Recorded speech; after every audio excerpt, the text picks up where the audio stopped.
Sir, ये drone और surveillance के खिलाफ आप पहले ही बोल चुके हैं, लेकिन क्या प्रॉब्लम है जिसके चलते आप आपत्ति उठा रहे हैं कि ड्रोन्स नहीं होना चाहिए, प्राइवेसी को वो वायलेट करता है और जो है सही इलीगल है? क्यों ऐसा सोचते हैं आप? नेशनल सिक्योरिटी के लिहाज से भी सोचते हैं? मैंने जुलाई 2020 में पिछले साल डीजीसीए को एक लेटर लिखा था जिसमें मैंने इस बात का डिमांड किया था कि ड्रोन की जो इस्तेमाल है वो फेशियल रिकग्निशन के लिए और दूसरे जो पुलिसिंग के लिए इसको इस्तेमाल की इजाज़त ना दे डीजीसीए। क्यों ना दे? क्योंकि एक तो सुप्रीम कोर्ट का पुट्टुस्वामी का जजमेंट का वायलेशन है राइट टू प्राइवेसी का। दूसरा ये है कि हमारे देश में प्राइवेसी प्रोटेक्शन लॉ नहीं है। तीसरा ये है कि यूपी गवर्नमेंट जो टेंडर कॉल की वो कहती है कि प्रोटेस्ट को भी आप देखेंगे, यानी प्रोटेस्ट निकालेंगे तो भी आप उस पर निकालेंगे, उसको रिकॉर्ड करेंगे। और ऑलरेडी फेशियल रिकग्निशन ऐप तो वो भी सुप्रीम कोर्ट जजमेंट का वायलेशन है। और फिर आप कह रही यूपी सरकार टेंडर में कहती है कि लोग जनता के टेरेस के ऊपर ड्रोन देखेगा, चेक करेगा। अरे भाई, आप कौन होते मेरे टेरेस पे आके देखने के लिए? क्यों देखेंगे टेरेस पे आके? अब आप कल बोलेंगे मेरे टॉयलेट में आएंगे आप। तो ये सब बिल्कुल संविधान के खिलाफ है, सुप्रीम कोर्ट की जजमेंट पुट्टुस्वामी के खिलाफ है। और अगर आप रिकॉर्ड भी करेंगे तो किस लिए रिकॉर्ड करेंगे? कितने दिन तक आपके पास रहेगा? कि हमारे पास डेटा प्रोटेक्शन लॉ भारत में अभी तक नहीं आया। तो इसलिए ये आप एक पुलिस स्टेट बनाने के लिए सब काम कर रहे हैं। लेकिन ये भी बात हो सकती है सर कि सिक्योरिटी को लेकर के काफी चौकस रहने की जरूरत है और उसके तहत ही, उसके चलते ही इस प्रकार का सर्वेलेंस। हाँ, तो आप अगर आप सिक्योरिटी की बात कर रहे हैं तो भारत में प्राइवेसी प्रोटेक्शन लॉ बनाइए, डेटा प्रोटेक्शन लॉ लाइए, उसके बाद ये सब चीज़ें करिए। आप मेरी प्राइवेसी को, आप मेरे डेटा को आप मिसयूज़ भी कर सकते हैं। आप मेरे डेमोक्रेटिक जो फंडामेंटल राइट है आप उसको भी ख़त्म कर सकते हैं। तो सुप्रीम कोर्ट का जजमेंट को फॉलो करने क्यों नहीं करना चाहते? पुट्टुस्वामी के जजमेंट को फॉलो करिए ना, कौन रोक रहा है आपको? फॉलो करिए। अभी उत्तर प्रदेश सरकार टेंडर बुला रही है तो उसके पीछे मकसद क्या देख रहे हैं? उसके पीछे मकसद वो तो ऑन पेपर ये कह रहे हैं कि प्रोटेस्ट होगा और अगर कोई अनस्क्रूपुलस एलिमेंट्स होंगे। अब भाई, आपको डिसाइड करने वाले कौन होंगे? अनस्क्रूपुलस कौन है? प्रोटेस्ट को आप क्यों करेंगे? प्रोटेस्ट तो सुप्रीम कोर्ट के जजमेंट है, संविधान में मुझे राइट टू डिसेंट का एक फंडामेंटल राइट है। आप इस देश में डेटा प्रोटेक्शन लॉ क्यों नहीं बनाते? आप भारत में प्राइवेसी प्रोटेक्शन लॉ क्यों नहीं बनाते? और क्यों आप पुट्टुस्वामी जजमेंट जो कह रहा है उसके खिलाफ ये क्यों काम कर रहे हैं आप?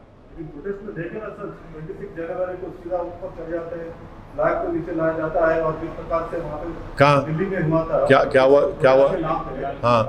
हाँ, प्रोटेस्ट 6 दिसंबर को भी हुआ था। प्रोटेस्ट 6 दिसंबर को भी हुआ था ना, बाबरी मस्जिद शहीद कर दिए थे और एक को भी सजा नहीं हुई। प्रोटेस्ट ही हुआ था ना, वो भी नहीं था प्रोटेस्ट तो आपकी नज़र में? सर, एमआईएम को आरोप लगता रहता है एमआईएम एक कम्युनल पार्टी है। अब आपके बिहार के सदर जाके जातिगत गणना की वकालत की है, तो क्या आप जातिवादी पार्टी भी बनने जा रहे हैं? ये आपके ऊपर आपको पूरी छूट है, इजाज़त है। आप जो चाहे पुकारिए हमको। आप पुकारेंगे तो हमारे लिए बाइज़ इज़्ज़त, बाइज़ फ़ख्र और बाइज़ खुशी की बात होगी। मैं आपको रोक नहीं सकता, आप जो बात करना चाह रहे करिए। मगर हकीकत ये है इस देश में कि जो 50% हैं उनको 27% क्यों आरक्षण मिल रहा है? जो 20% है उनको 50% क्यों मिल रहा है? ये कब हुआ था कास्ट का सेंसस? भारत की आज़ादी के बाद तो नहीं हुआ ना। आप तो पुराना इस्तेमाल कर रहे, तो अब करने की ज़रूरत है। और ज़रूरी है कि जो हर तरह से पिछड़े हैं उनका करना चाहिए। और बुरी बात क्या है? 20% आप उसमें शामिल हैं, प्रसाद साहब, उसमें आप शामिल हैं, उसमें आप लोग शामिल हैं। आप लोग हमेशा कैमरे के पीछे रहते और पूरा आप पिक्चर कंट्रोल आप ही करते। तो हम ये बोल रहे हैं कि भाई पूरी पिक्चर आनी चाहिए। आप लोग पिक्चर कंट्रोल कर लेते हैं ना, तो हम भी बोलेंगे पूरा पिक्चर। सुप्रीम कोर्ट का जजमेंट भी है 50% जो है unreserved रहना वो चाहिए। अलग बात है, हाँ। वो अलग बात है। हम ये कह रहे हैं कि कास्ट सेंसस होना चाहिए, हाँ।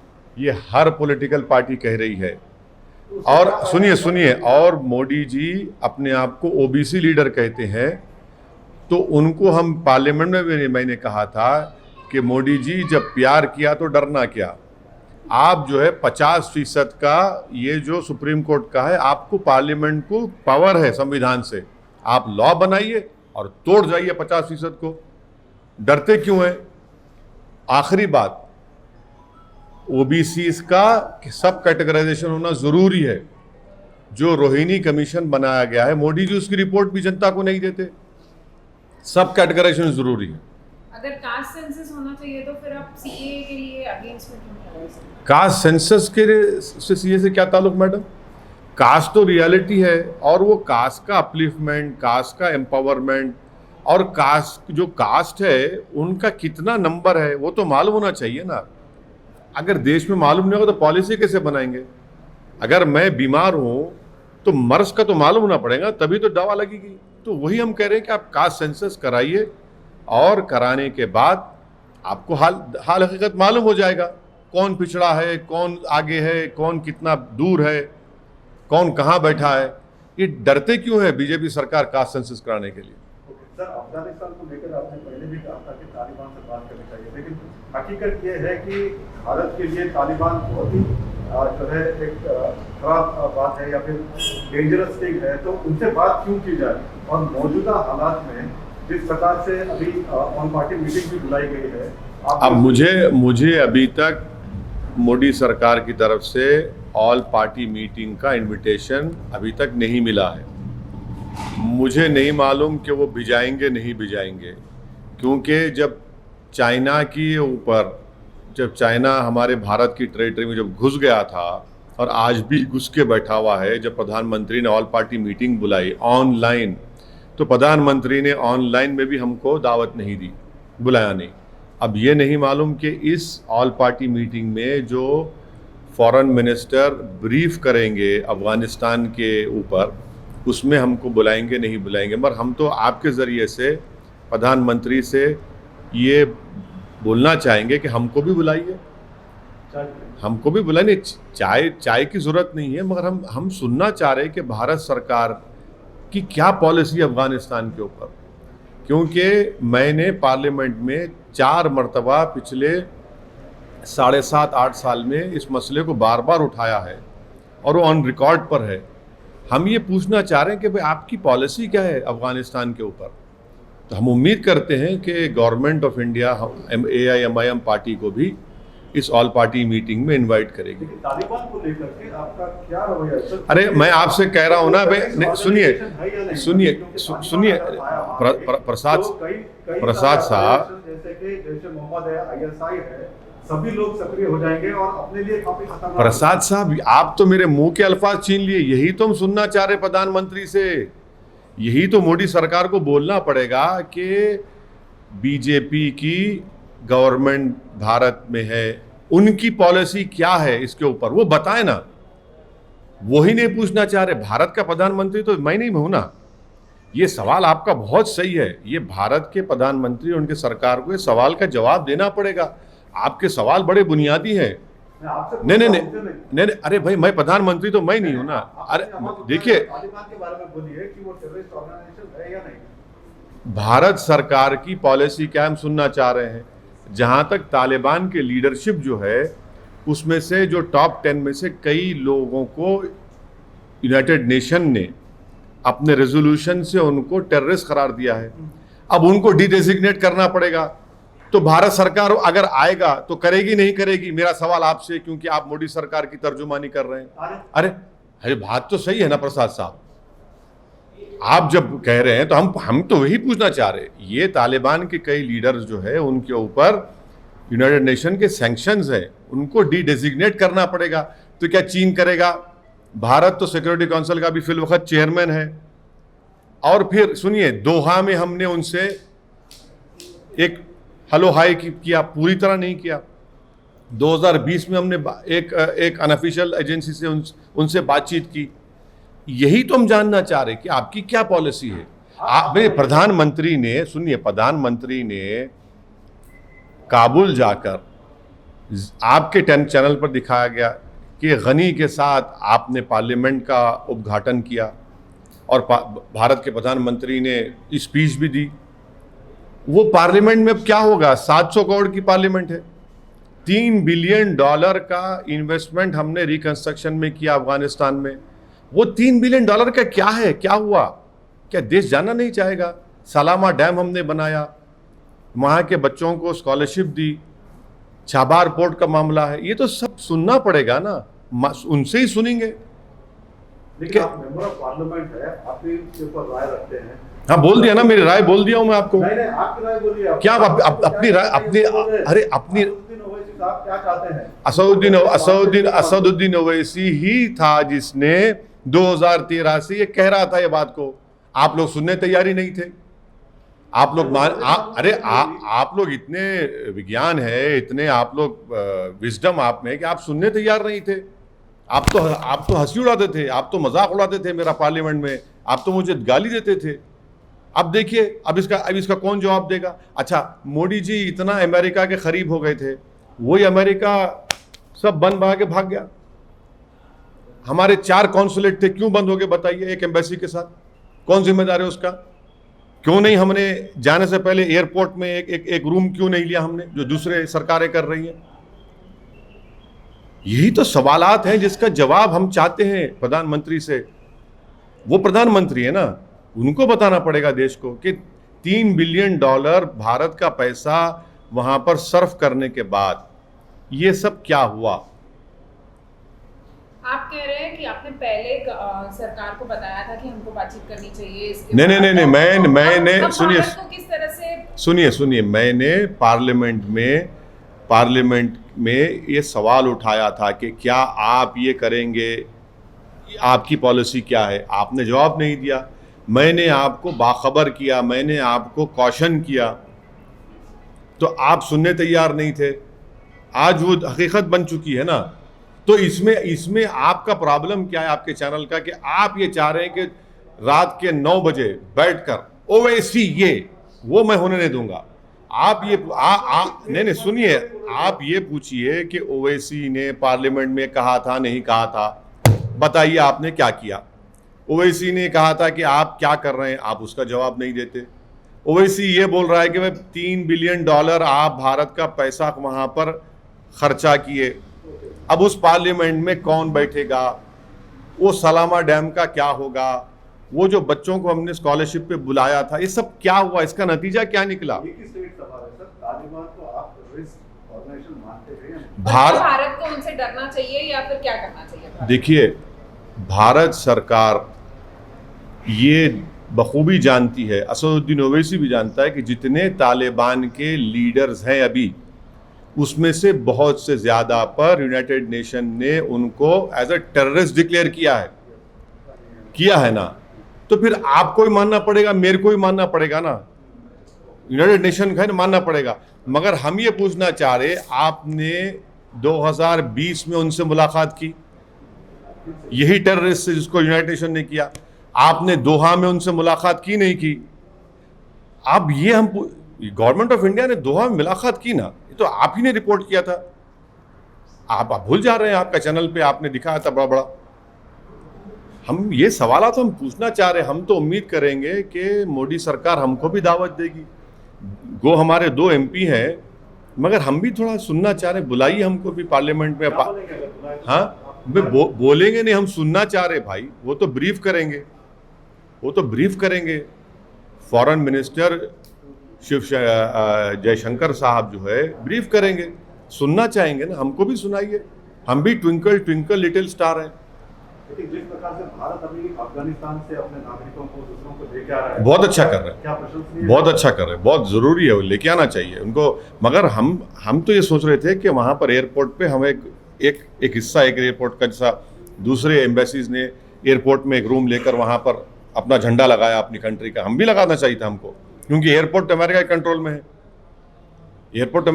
में है।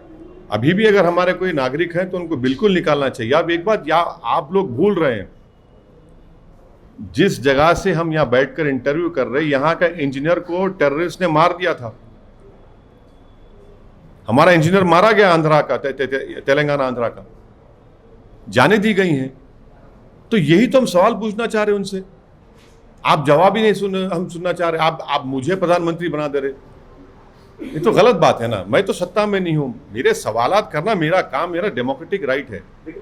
मगर आपको इतनी तकलीफ क्यों हो रही है बताइए ये सवालात से? 3 बिलियन आपका भी पैसा है ना उसमें। जिस तरह से हालात है ये मैडम को सर, जिस तरह से अफगानिस्तान में इस वक्त हालात है, लोग मारे जा रहे हैं, तो उस पे अब क्या भारत को उनसे डरना चाहिए या क्या स्टैंड लेना? भारत किसी से नहीं डरता, ना डरना चाहिए। क्यों डरना चाहिए? क्यों डरना चाहिए हमको? मुल्क है, हमें कंट्री है, डरने की क्या बात है? चीन और पाकिस्तान एक हो गए। अरे भाई डरने की क्या बात है? कोई हो जाए, एक हो जाए, हम अगर हम एक हो गए तो 100 एक हो जाए, क्या करेंगे? डरने की बात नहीं है। ये बात बिल्कुल सही है कि तालिबान पाकिस्तान से बहुत करीब है, इससे कोई डिनाई नहीं कर सकता।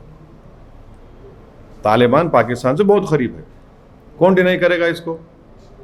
सब कुछ सारी दुनिया के हर सिक्योरिटी एक्सपर्ट्स कह रहे हैं। तो ये हम सुनना चाह रहे कि फॉरेन मिनिस्टर साहब क्या ब्रीफ करेंगे अगर हमको बुलाए, नहीं तो फिर आपसे सुन लेंगे। Hardeep Singh Puri has said that Afghanistan crisis shows why CAA is needed. Then make it. They should have made it religious neutral. Simple as that. I had said in my speech in the parliament that strategically this was a wrong step to be taken by the government, wherein you have made it on the basis of religion. Had it been religious neutral, people who have helped us, they would have easily been able to come to India. But you have made it on the basis of religion, which again is a violation of right to equality. Who stopped you from making it religious neutral? I had raised the issue of Hazaras, Tajiks, Uzbeks, Turkmen. In my speech, I have raised it. No, you act in haste and you want to repent in leisure, you do it. But this is what I had said. Who stopped you from making it religious neutral?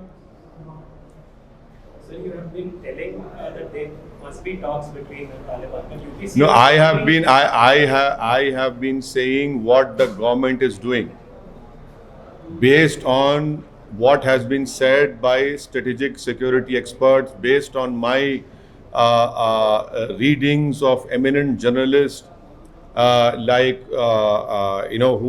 right now who are responsible for writing in our national newspapers, who have great respect for. Every security expert was saying this. So don't make Asauddin Owaisi some kind of that expert. I have been reading these people, following them, and what they have said many years ago has been proven right now. Has been proven right now. UPCM has told that people are shamelessly supporting Taliban. As far as AIMIM is concerned, we are not supporting anyone. We have raised questions because we are concerned about what will happen in Afghanistan. How the UPCM should read history. He should know that the aircraft which was hijacked landed in Khandar. And in Khandar, when the aircraft landed, we had no one to communicate over there. The UPCM should also know that as of now, security experts have said that Al-Qaeda, Daesh are right now moved their recruitment centers from Iraq and Syria into Afghanistan. Jaish-e-Mohammed is now embedded in Helmand province. The UPCM should answer this question, that how is it that after spending $3 billion, what is the net result? He can use to communalize each and everything, but these are pertinent questions which either he fails to understand them or he has no answer to the questions which I am posing. Sir Kalyan Singh ji के बारे में हाँ बहुत वहाँ पे roads उनके नाम पे उनके नाम पे अयोध्या में हाँ बहुत दिन से बीमार थे बेचारे, इंतकाल हो गया उनका। उनके नाम पे अयोध्या में राम मंदिर के रास्ते का रोड का नामकरण अरे बहुत दिन से बीमार थे भाई, इंतकाल हो गया बेचारे, इंतकाल हो गया, बीमार थे ना बहुत दिन से। अच्छा वो नहीं पूछ रहे आप भारत के तिरंगे के बारे में? नहीं पूछेंगे? आपको भारत के तिरंगे से मोहब्बत नहीं है? आप टीवी वालों को, चैनल वालों को, कहाँ गया राष्ट्रवाद आप लोगों का? तिरंगा के बारे में फिक्र नहीं है आपको? नहीं देखे आप लोग वही देखते हैं जो आपको आप दिखाना चाहते। हम वो देखते हैं जो आप नहीं देखते, जो देश को हम दिखाना चाहते। बोलिए सर, क्या नहीं हो गया। अब आप नहीं देखे तो क्या करेंगे? आप देख लेते तो हमसे पूछते। रोड का नामकरण कल्याण सिंह, हाँ, रोड का नामकरण कल्याण सिंह के नाम पे हो रहा है। अरे भाई क्या क्या नाम बदल दिए। इलाहाबाद का नाम प्रयागराज करे। आप भी तो इलाहाबाद से आते हैं मेरे भाई। गंगा के पानी के ऊपर लाशें तीर रही थी, नाम बदलने से क्या किसी को ऑक्सीजन मिल गया? गंगा के किनारे लाशों पर कुत्ते खा रहे थे, नाम बदलने से कुछ हो गया? जलाने के लिए लकड़ी नहीं थी कोविड सेकेंड वेव में, तो नाम बदलने से नौकरी मिल गई। 37 लाख यूपी के अनएम्प्लॉयमेंट पोर्टल पे बेरोजगार नौजवान के नाम है और इनको नाम बदलने की फिक्र है। अरे नाम से ज्यादा काम करिए ना, गवर्नेंस करिए। महिलाओं पे जुल्म होते रहता है। सर, उत्तर प्रदेश पे आप अपने पत्ते नहीं खोल। हाँ? उत्तर प्रदेश का चुनाव सर पे है और आप अपने पत्ते अभी तक आपको हम बहुत सी बातें इन कॉन्फिडेंस में बता चुके हैं सर, क्या और हमको उम्मीद है कि आप उसको अपने दिल में रखेंगे। सर तिरंगे के बारे में मालूम कर लिए सर? हाँ चलिए, थैंक यू, हो गया मालूम कर लेना। जन गण मन, चलिए।